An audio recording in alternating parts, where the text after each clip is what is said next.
real pleasure to be here. I think you've been hearing already how the healthcare system is broken. It's really sick care versus healthcare. But even when you try and practice healthcare today, I would argue it's still very antiquated. If you think about it, you get in a car typically to go to a physician. You wind up at a doctor's office that looks pretty much the same as it did 40 years ago. Maybe a few gizmos are updated. They'll take a very large aliquot of blood from you and a few other measurements, and usually use a needle that hurts. From that blood, they typically take very few measurements, and then from those measurements, they'll make some decisions on you based on population-based averages. We think virtually all of these steps are broken. Okay, and with regard to the last one, it turns out, you've probably been told since you're little, your oral temperature when you put a thermometer in your mouth is 98.6. But if you look at the data that's out there, it's more like 97.5. I myself am 97.3. I've been dropping over the last 8 years. But the more important point up there, there's a spread. The bottom of that box is a 25th quartile, 94.6. The top of the box is a 75th quartile, 99.1.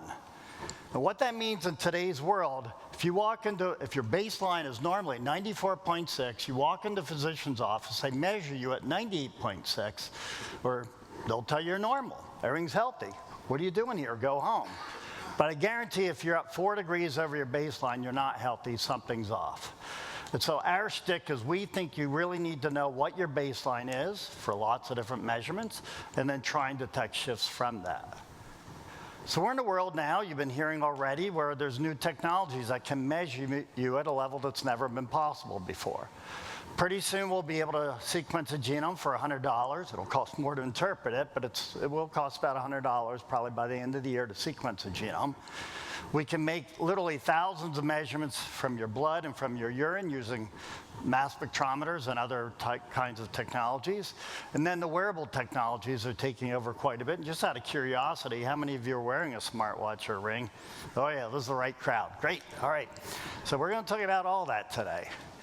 Okay, so a number of years ago, I think Dan alluded to this, we set up a project called Personal Omics Profiling. We started with me, it was 13 years ago.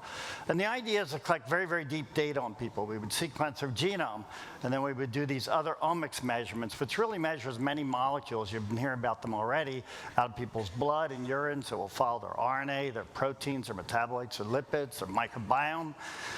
We do this on top of deep clinical tests and questionnaires that we run. We started with the wearables quite some time ago as well. We'll spend time on that, as they say. And then this is on top of some advanced tests, stress echocardiograms, and various glucose control measurements. And we would collect very, very deep data on people, literally 1 billion measurements or more. And then we would do it longitudinally. So we would sample people every 3 months while they're healthy. If an adverse event like a viral infection came along, we'll typically take 5 to 7 additional samplings. So we're doing this to try and understand what health looks like, not what illness looks like. That's important too, but we want to understand what a healthy baseline looks like. How does it change over time? How does it differ between people? What's the difference between you and the person sitting next to you? What happens at the earliest time of illness?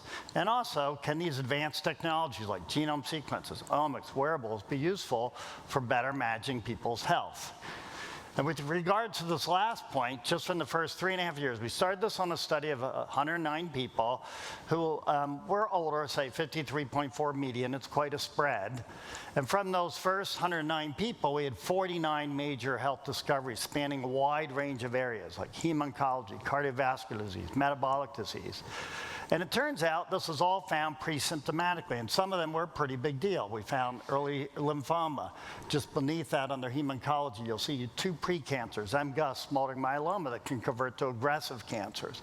Cardiovascular disease, 2 people had very, very serious issues going on, had no idea. Again, all found pre-symptomatically.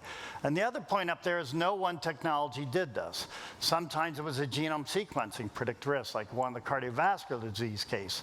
Young person actually had a mutation in that RBM20 gene, which puts him at very high risk. Turns out follow-up tests, he had a stress echocardiogram, and sure enough, he actually has a heart defect. He's on medication now.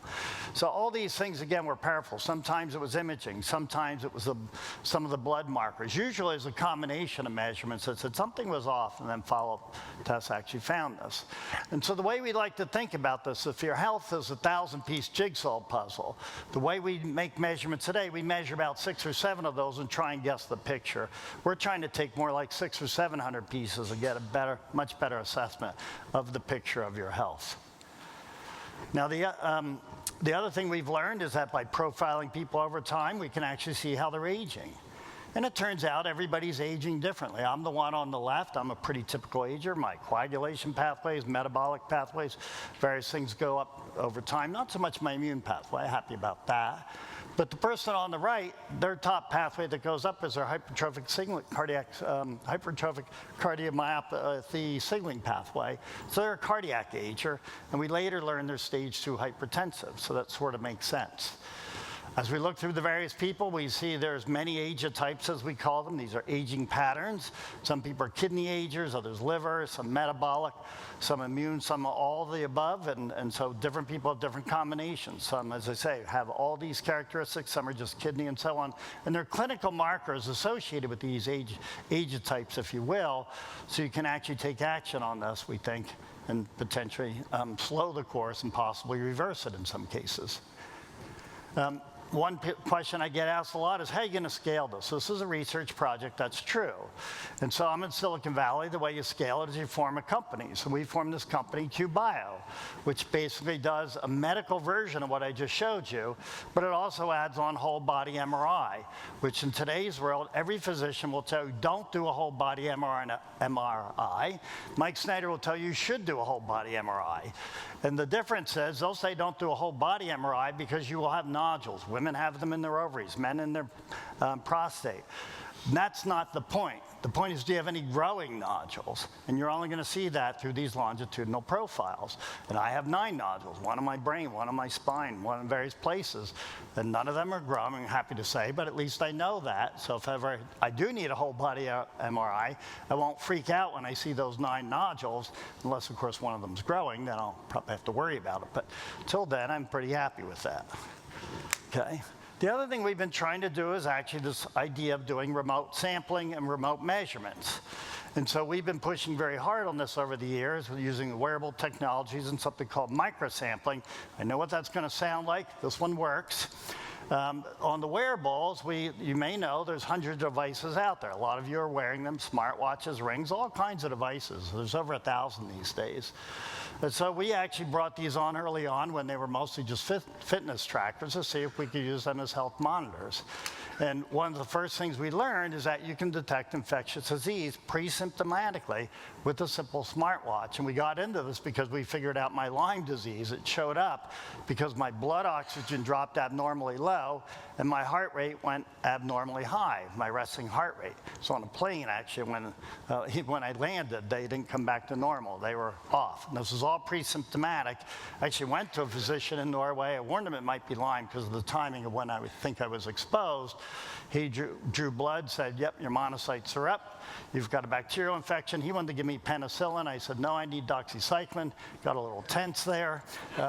He did give in, gave me my doxycycline, cleared it up. When I got back measured, sure enough, I was Lyme positive. And I'm well controlled. I'd given a sample before I left, and it was negative, so I converted during that time. We went on to show that we could actually pick up respiratory viral infections just with a simple smartwatch, actually. And then, and that was all done retrospectively. Even asymptomatic cases where I had high, something called C-reactive protein, we could pick that up. And then, of course, COVID came along, and if you think how we're measuring COVID these days, we use a thermometer, which is a 300-year-old concept, temperature, and it doesn't work a lot of time for COVID, right, because you don't get a fever. But resting heart rate turns out to be way, way more sensitive. So when COVID erupted, we basically partnered with Fitbit, launched a study, got 5,300 people involved, and 32 of them actually were wearing a smartwatch at the time they had COVID infection. They had a diagnosis day and a symptom day. And the top one, that's our very first case on the left. Resting heart rate's up top. And if you look at day 48, that purple day, that's the diagnosis day. Day 47 is the symptom day. That person's resting heart rate jumped up 9.5 days prior to symptom. Very clear signal. Okay, so they were probably running around for 9.5 days spreading this because they didn't know it. They're pre-symptomatic. And then I'll show you in a minute, we have a real-time detection system. I want you all to sign up for our study, by the way. There it is, innovations.stanford.edu/wearables. So we follow your baseline and look for this jump up in signal. And the net result from this first retrospective study is that basically we could detect COVID a median of 4 days prior to symptom onset, 80% of the time. Okay, so we still miss it in 20%. We think it's hard to get stable baselines on certain people. We think more data will solve that. We've gone on to build this real-time detection system. Again, you can sign up now. It gives you red alerts if you have an abnormal signal over your baseline. And basically, this is one of the first cases here. That's an individual who's getting he got 3 alerts, he or she, prior to symptom onset, which is at day 21 there. They were diagnosed the next day. And it works on Apple, it works on Fitbit, we think it'll work on all devices, and it even works in asymptomatic cases, same number, 80% of the time. And so we're actually trying to collect additional data types. It's mostly built around resting heart rate, has a little bit of sleeps and step data, and as we pull in other data types, we know we can get the sensitivity up. I do want to make it clear, it's not specific for COVID, it's a general stress alert, and workplace stress turns out to be the #1 trigger of red alerts. Intense exercise, excessive alcohol will trigger these as well. Most of this you can contextualize, and we think with more data we'll be able to tell the difference between a workplace stress and a COVID infection, for example. I don't know if we'll ever tell the difference between, say, COVID and an influenza infection. We'll have to find out. But it does pick up other infections as well, which we think is useful. We can also detect long COVID because people have elevated basically heart rate and other measurements as well. And so we're actually trying to see if we can subclassify COVID. And this will lead to my next part, which is, well, actually in a minute. The other kind of monitoring we're doing is continuous glucose monitoring. You may know that we're all very different in how we respond to glucose. What we did was we actually started putting these on people who are thought to be normal, healthy people. And what we discovered is a lot of people are spikers who didn't know it, meaning they eat something that spikes them very, very high. So if you look at the middle there, some people do have pretty good glucose control. Some are moderate spikers and some are severe spikers. And we've classified them algorithmically into glucotypes with these basic phenotypes. And we went on to show, as at Aaron Siegel, that different people spike to different foods. So some people will spike to bananas, others to pasta, some to white bread, others to brown bread. We're all different. And it's due in part to our microbiome, but that's only part of it. There's other factors as well. This is some work from Aaron Siegel's lab. That top participant spikes to banana, but not to a cookie. Probably the only person on the planet that doesn't spike to a cookie. The one on the bottom is more normal, spikes to a cookie, but doesn't spike to the banana. That's a little more typical. But I guarantee a lot of you are spikers who don't know it. And we think these devices are very, very powerful for monitoring that. The other thing we spent 6 years working on is this microsampling. The idea of taking a little prick of blood, mailing it in by, say, FedEx, processing the lab, and then measuring thousands of analytes. As I say, that sounds pretty familiar to some of you. This one does work. We spent a lot of time finding devices that will collect analytes and keep them stable. We settled on these Metra devices from the Aterix. We use these other devices called Tasso. And the person who helped set this up is Ryan Kellogg, who's here at the meeting. I'll show you in a minute. He's founded a company called Rhythm that's actually using this kind of technology. And basically, as I say, we can measure using Omix technologies over 2,000 analytes, lipids, metabolites, proteins, and we have targeted assays that go after some very key molecules that are important for your health. So we can follow all kinds of things. As I say, we spent a lot of time measuring stability and knowing which ones are stable, which ones aren't. And then we went on to run 2 pretty fun studies. This was the first one. We had 32 people drink this shake that you can buy in a CVS. Doesn't taste very good. It's called Ensure.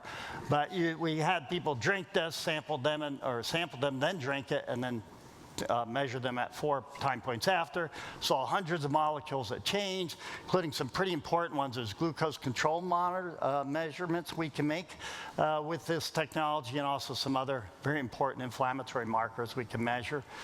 One of the coolest things we discovered with this is that everybody has a different response, even to the same simple shake. So this is just looking at 3 carbohydrates. The class of molecules all tends to behave the same. If you look over there, it's about the 6th one over. Each box is a different person. I think it's labeled S13. That individual's carbohydrates plummet after they drink the shake. But then just look 3 over, S21 it looks like. That person's carbohydrates skyrocket. Some people up, some down. Just look across. Everybody's different. Same is true if we were to look at free fatty acids, amino acids. And the coolest results down at the bottom, those little gray dots are the average of everyone. But if you look at that brown marker there, too bad we don't have a pointer here, but look at the brown marker. We had 5 classes of people. In group 5, the last one over, the brown marker is very low. That's inflammation. That person goes down, has an anti-inflammatory effect when they drink that shake. Go over to group 1 or group 4, the inflammation goes up when they drink the shake. Same shake. Some people are pro-inflammatory, some are anti-inflammatory. We think this is a big deal because 10% of people have inflammatory bowel syndrome and presumably react to different foods, and we can measure exactly what's going on when you drink what. So we think this technology is going to be very, very powerful for following individualized responses, not just to health, but to nutrition and lifestyle. And so we put this in action by taking one person, happens to be me, measuring them very, very densely every waking hour for basically 7 days, total 98 samples over 7 days. And I was wearing wearables and a continuous glucose monitor, so we could actually follow physiology along with all kinds of glucose measurements, and then do the microsampling to see all the biochemical changes as well. And there are hundreds of molecules that change over this time. That's not a surprise. But what we can do is we can start making correlations of which molecules correlate with what other molecules, as well as which molecules correlate with which kinds of lifestyle and physiological signals. And so the simple thing I'll tell you is, as you know, you can correlate activity with steps with heart rate, and we can show quantitatively there's a 1-minute lag. That's, again, a proof of principle. And we set up algorithms for being able to do this systematically, and we can follow hundreds and hundreds of associations between molecules with other molecules and with physiology and so on. And I won't have time to show you this, but it's very cool. You can match your lifestyle with its biochemical effects, so sleep and other things, and cortisol, all these kinds of molecules. The fun one I'll show at the top in that bottom part where it says alpha-synuclein, that's a molecule involved in Parkinson's. And we can actually follow it. It's bouncing up and down, and it does actually correlate with other biochemical markers and activity, potential stressors, and we can actually measure that. Now, I'm not at risk for Parkinson's, so it may not be, I hope it's not a big deal for me, but for other people, this could be a big deal and would be a very nice thing to be measuring so that you might try and reduce those spikes. This is the idea. It also turns out that that particular molecule correlates with glucose levels, which is kind of interesting. And we can also quantify, once again, glucose with various signaling molecules. C-peptide is an insulin-related one, which we can measure as well. So what we've done now is we built a dashboard. I forgot to say this COVID detection system is a cloud computing detection system that actually can hold and handle millions of people. 3.8 billion people on the planet have a smartphone. And if we pair a smartwatch for that, we have a health monitoring system for half the planet. And I know if we can start adding microsampling, we're going to take measurements to a whole different level, way beyond just the millions people are talking about now, all in the convenience of their home, which is where you really want the measurements, not in the doctor's office where they're shifted anyway. But nonetheless, at home, we can pull in all this data. We can pull in your wearable data, your clinical data, your microsampling data, and display it on a dashboard at whatever resolution you want, like daily, weekly, monthly, yearly, what have you, so that you can actually follow what's going on. This is built by Amir Balmani. And then once again, the way we spin this off, I think academics are great at discovery, we're great at proof of principle, we're terrible at actually scaling. We think we're good, but we're not. So we spin this off as companies, and I've founded quite a few over the years. The one in boxes are directly relevant to the work I talked about today, and I want to highlight a few of them here. I mentioned QBio, which is doing the medical version of what I just showed you. With the microsampling, there's Rhythm, and Ryan Kellogg and Jennifer Curtin are here. You can actually learn more about this. In fact, they're doing getting some control samples. You can feel free to give some of your own from your if you like, with them. They'll be in the innovation lab. And then there's another company called YOLO that's also doing the microsampling that actually does a deep medical metabolomics profile on you for wellness. And you mail it in, and they'll give you back a report on this. We also have a CGM company, that's January AI, that does CGM and a behavioral modification program. And once again, it's very eye-opening to see what kinds of foods spike you and what kinds of activities can suppress or actually enhance that spiking. And then they've also actually set up some mitigation by having a supplement that has fiber, probiotics, and polyphenols. It's a blend we spent 3.5 years building to try and actually improve people's metabolic profiles. So this is some of the things that we're up to. I'm very fortunate to have an amazing team in the lab. And this is just the wearable team when it was at its peak up top. And then once again, the microsampling team at the bottom. Do seek out Ryan, who's here at the meeting. You'll hear a little bit about mental health. That's a different side of this. I haven't presented any of that from Ariel Gantz later today. And so that's the story that we have to tell you. Happy to talk with any of you later. Okay.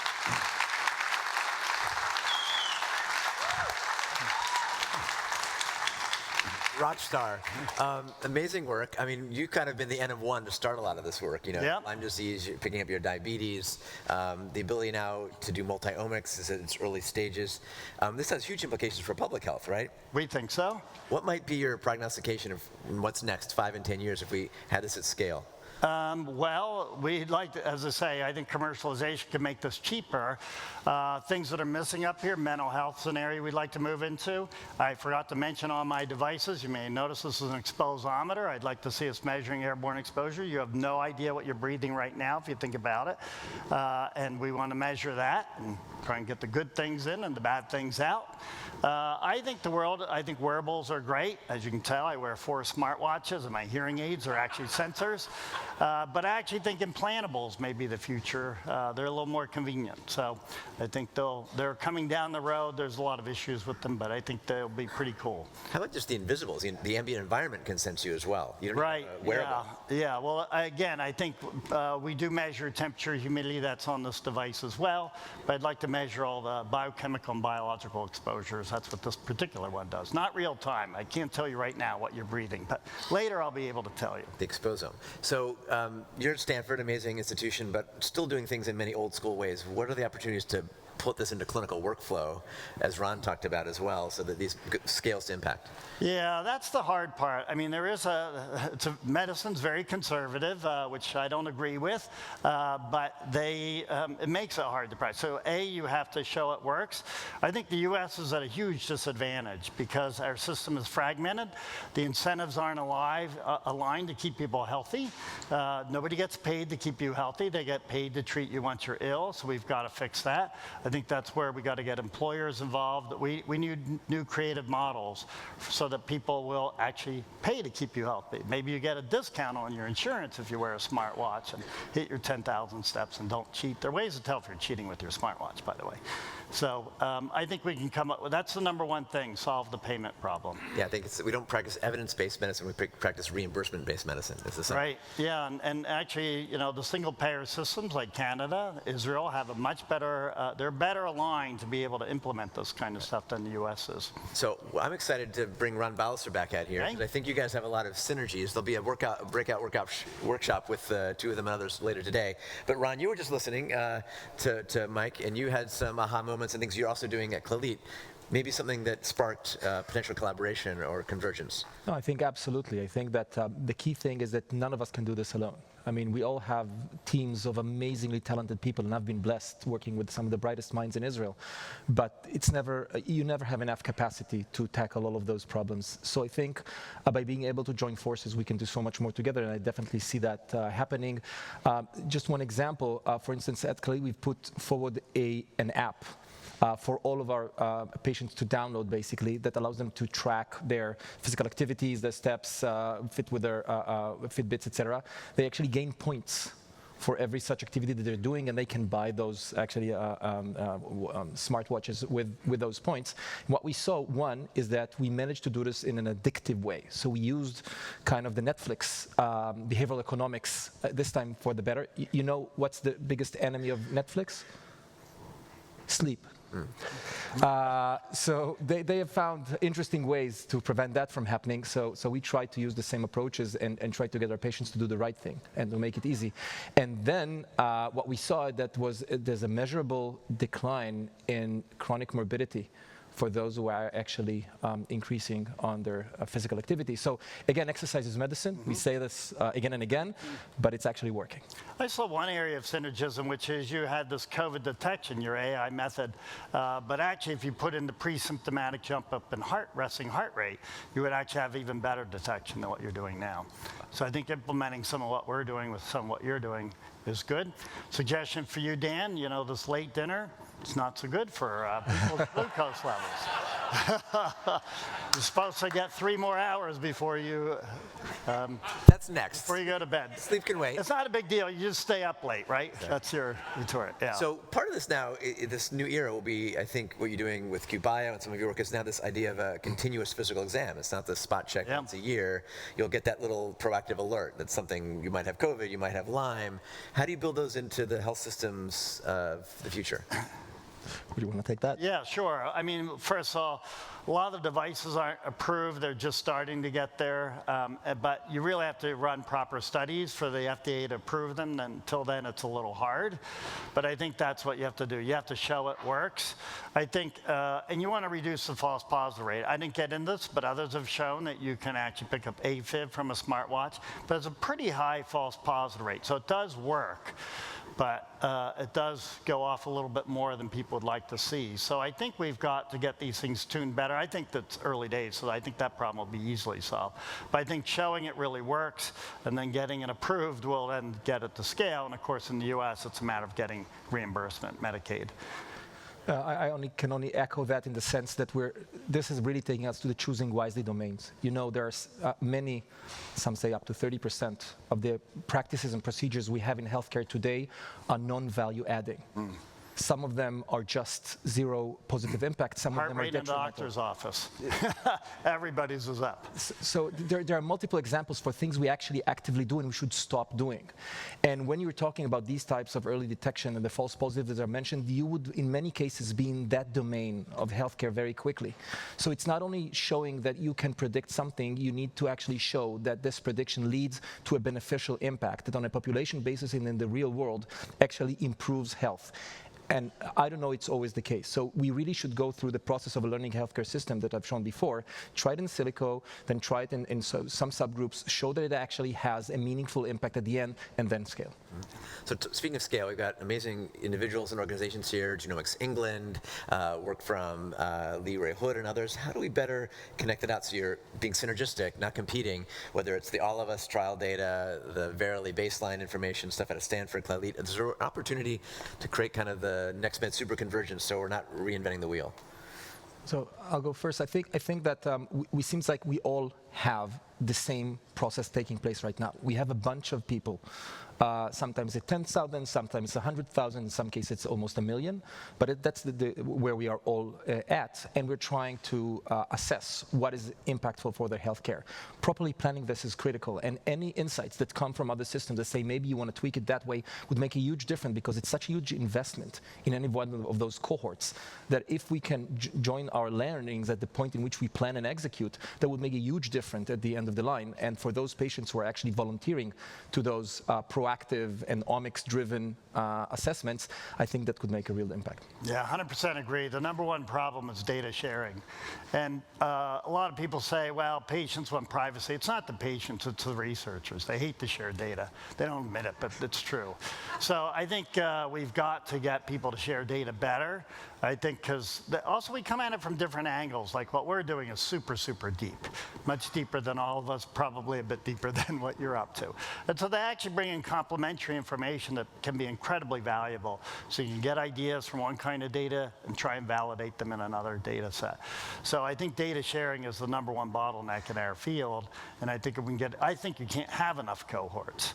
So I think it's wonderful that all these things are coming out so that we can, now we just got to be able to access each other's data. So I think we have some advancement in that domain as well. It is the hesitancy that was mentioned, but I think there was also true worries of cybersecurity and privacy maintenance. But by now, even Clalite has a data sharing platform that is secure and allows us to collaborate with our friends in industry and in other healthcare systems in order to better improve the cycle of innovation. And so this is like an open invitation to all of our friends out there who are interested in doing and co-designing and implementing together. It is possible now these days. Yeah, many patients or humans want to be data donors that kind of build that Waze or Google Maps. When they share data, they have their own map and journey can be. Nearly all of our data is open access, which are that people are willing to put, including their genome sequences. So people are surprised you can literally go up there and download the data. And a good example, though, on the data sharing is there's a lot of publications out on wearables now, and both glucose monitoring and on smartwatch data. And if you ask for the data, which we invariably do, we've gotten a total of 0. Nobody's sharing that data. And they always blame it on data privacy, but it's not really data privacy. So we might need to reinvent HIPAA. Last 30 seconds each. What are your needs? If you want to ask this community about what you need built and what your unmet pain points are, what might they be that you'd ask this community to help build? I'll go first, since you're hesitating. We want your data.